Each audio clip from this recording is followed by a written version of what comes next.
My name is Duncan Pratt, and this is my project on the search for self in ELA B30.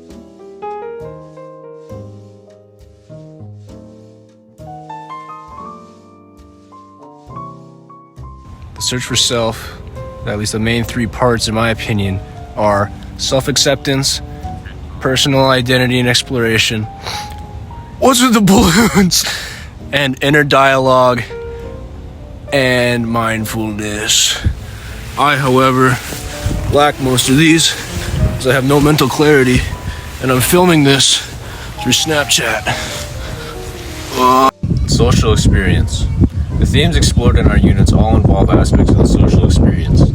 Whether you're a bunch of young boys stranded on a deserted island to a medieval prince looking to avenge his father, the social experience is portrayed in many different ways. The social experience and search for self are main character plot points in The Lord of the Flies. The boys are oftentimes seen fighting amongst each other and oftentimes stabbing each other in the back in an effort to survive. Most of these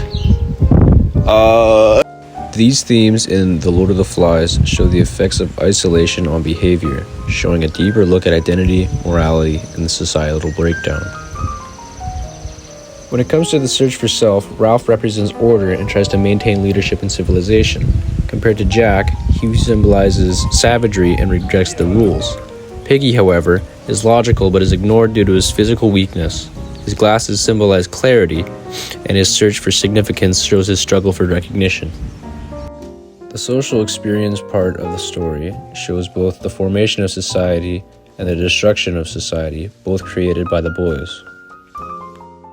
The novel also shows how power changes within the groups, leading to conflicts based on physical strength, fear, and manipulation. This social experience shows how individuals react under pressure and how societal roles can be changed in extreme circumstances. We need to prove that Hamlet's madly in love with Ophelia. I'm not gonna lie, I didn't pay attention to most of this book, so I'm just guessing with most of this, but when it comes to the search for self in Hamlet, I found a quote that says, "Revenge is a dish best served cold." I can relate this to the story because it shows that the morality, justice, and consequences of acting, the vengeance, shapes Hamlet in his own way.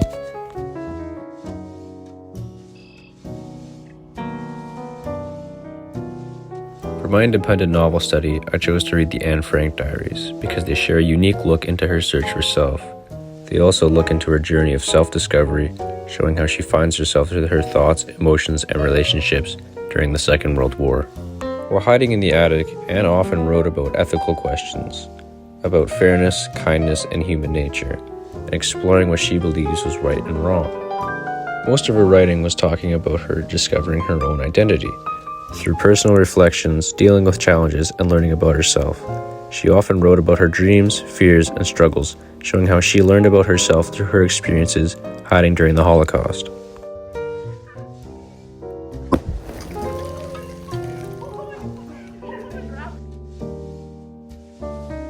Our Deepest Fear is a poem about addressing the concept of fear and how it often holds individuals back from realizing their full potential.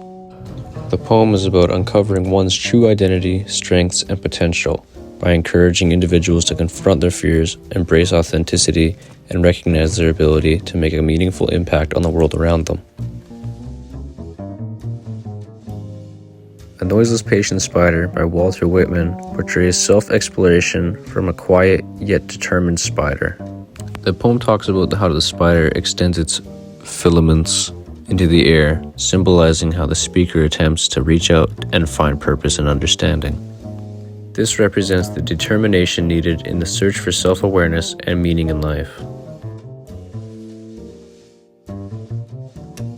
The Cask of Amontillado by Edgar Allan Poe shows how revenge can influence someone's identity and moral boundaries, diving into the complexities of human nature and the consequences of obsession.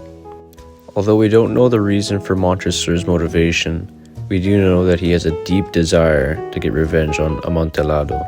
This shows the dangers of both obsession and revenge. Senior Stress by Sasha Rivera is a short story about stress in the last couple of weeks of high school. The main character is worried about home life, after school, and regular school projects like the one I'm doing right now.